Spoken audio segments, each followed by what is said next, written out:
Elon and I had a great relationship. I don't know if we're well anymore. I'm very disappointed because Elon knew the inner workings of this bill better than almost anybody sitting here, better than you people. He knew everything about it. He had no problem with it. All of a sudden, he had a problem. President Trump responding to he and Elon Musk's public feud at one point yesterday. It started over, we think, disagreements with the big, beautiful bill, but also the fact that the electric vehicle mandates were not in there. Elon Musk wrote this on X: "Without me, Trump would have lost the election. Democrats would control the House and Republicans would be 51-49 in the Senate. Such ingratitude." The president fired back on Truth Social, saying that he asked Musk to leave the White House, saying he, quote, took away his EV mandate that forced everyone to buy electric cars that nobody else wanted. This comes as the Congressional Budget Office has a new assessment of the bill, saying that it would add $2.4 trillion to the deficit over the next decade. Joining me now is Georgia Congressman Richard McCormick. Congressman, good to see you. Thanks very much for being here. Wow, what a blowout. Your reaction? Yeah, it's disappointing because these are two very, very powerful men that can solve a lot of problems in the United States. Yeah. The funny thing is they both want the same thing. I think President Trump just has a little bit more experience in real politics. Elon Musk is a guy who's not motivated by money. Ironically, he's motivated by solving problems. And in politics, he's pretty new, and he thinks that we can get a perfect bill. It's not going to be perfect. That's the problem with democracy. It's a compromise. He wants something better. So do I. I know there's going to be a ton of deficit spending in this next year, and I'm not happy about that either. But the question is this the best bill we could possibly pass? And that's what President Trump has, that reality and the experience, knowing that if we don't pass something that locks in these tax rates and this R&D credit, that we will have something much, much worse. And I think that's where the disparity is in the experience of politics. Well, look, I mean, do you believe that any of this sideshow is going to affect the fate of this bill? I mean, we really want to talk about debt, deficits, the spending cuts, and where this bill stands. What's your take? Well, I thought originally Elon's comments basically emboldened the conservatives who wanted to cut some of the fat on this bill, maybe get rid of the SALT, which is $385 billion next year alone out of the $416 billion additional deficit spending. And I thought that would be a good thing. I thought maybe getting rid of a lot of the IRA provisions, a lot of the bloated spending from the COVID era.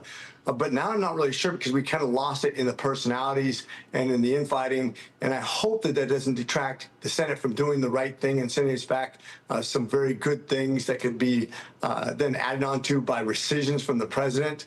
I just want to keep track of what we're doing on our deficit spending, make sure we have a responsible bill that locks in all the savings, locks in this big, beautiful economy that we can have with 4% growth. That'd be amazing. You guys talk about business all the time. We need the businesses to free up their capital, make this economy hum, and make this this great nation do what it does best. So do you think that it's going to come back to the House in a much different form? I mean, can you identify other areas that you believe could be cut? Well, those areas I just mentioned are the most important, probably the easiest. Different people have different ideas. The problem is when you start changing a bill, it becomes more and more controversial, and it comes back to Congress and it has to be reconciled. That's a very tricky process, and I know Thune and Speaker Johnson are both working on that in great minutia. I hope the comments don't derail that, but at the same time, I hope there's better accountability too, because I know that this is coming to a crisis point. I don't want to see the Feds increase rates. This is really important for the future of this country, not just in debt and deficit, but the economy as a whole. All right. Let me get your take on what went on and what we learned about this week, and that is this one Chinese researcher accused of helping to smuggle a crop-killing fungus into the United States. She's still in custody. She now is seeking private counsel. She was arrested on Tuesday. It comes after a year that her boyfriend was caught trying to enter the country with samples in his boot. Police say she worked at the University of Michigan, though through Chinese government funding. She'll be back in court next week. Officials believe the boyfriend is back in China, but they have ties to the Chinese Communist Party. First it was COVID, then it was fentanyl. Now it's this deadly fungus that they tried to smuggle in, a judge blocking President Trump's ban on foreign students attending Harvard, the Ivy League claiming the move is illegal retaliation, Congressman. Your reaction to what's taking place here? There are very few things in America more important than our safety. We saw what COVID did to this nation, to the economy, to its people. I have warned for a long time that biological warfare, whether it be viral, bacterial, or fungal, the three big things that attack our bodies, are one of the most insidious crimes and weapons that can be used against the United States. The biggest, most troubling thing about this, you have the second largest economy in the world using biological warfare against our crops, against our people. This is almost certainly state-sponsored. There's no other explanation for it. People don't just go out there without some theological ideology and go and attack another nation and do something that can literally cripple us into the future, whether it go after our livestock, our crops, or our people. This is state-sponsored terrorism. In the second largest economy in the world, this should be as scary as anything in the world. Literally going something subversive that's very difficult to prove because we can't prove what their motivations are. But what other motivation is there for somebody from the Chinese National Party of China to go after us and try to kill our food source, to kill our people? This is really worrisome. So what can you do about it?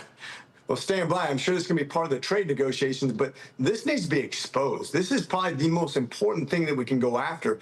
When we did the COVID hearings I was part of, we were almost certain that the Wuhan was not an accident. I don't think they meant to release it on their own people, but certainly develop that biological weapon. That should be absolutely open and transparent. We should be exposing all this horrible behavior and making sure that the international community is involved in punishing China for this sort of activity, both economically and any other way that they need to be punished. Let me switch gears, Congressman, and ask you about the White House scandal under Joe Biden. I mean, President Trump is calling the Biden White House use of the autopen the biggest scandal in history. We're learning that former president hand-signed only one pardon just before leaving office for his son, Hunter. Watch this. I think the biggest scandal of the last many years is the autopen. And who's using it? I happen to think I know, okay, because I'm here. And I'm not a big autopen person, fortunately. I'm glad. I'm very glad. It's an easy way out. But it's a very bad thing, very dangerous. I mean, essentially, whoever used the autopen was the president. And that is wrong, it's illegal, it's so bad, and it's so disrespectful to our country. House Oversight Committee Chairman James Comer sent a subpoena to President Biden's White House physician, Dr. O'Connor, in this investigation of the cover-up of his mental decline. I've got his, records right in front of me. Never once did he mention any mental issues. Did he mention prostate cancer? I mean, Congressman, I spoke with Chairman Comer earlier this week. He plans to expand the investigation into more Biden staffers. You're a member of the GOP Doctors Caucus. How do you see things?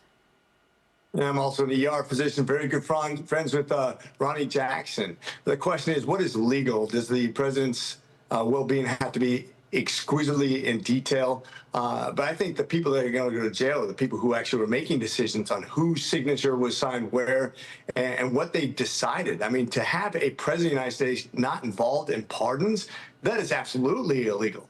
That reeks of cronyism. It is a horrible thing to think of the other decisions that might have been made without his insight, certainly not his wisdom.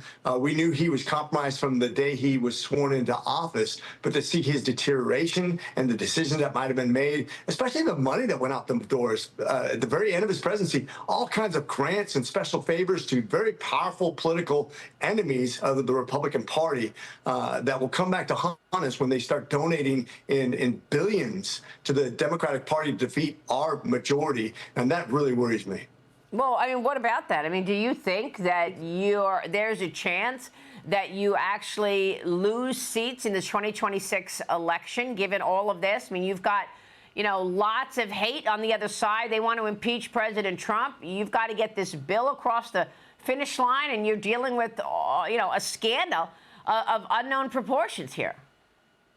we made millionaires and billionaires from federal funding and grants that was basically autopen sign. I'm sure of it.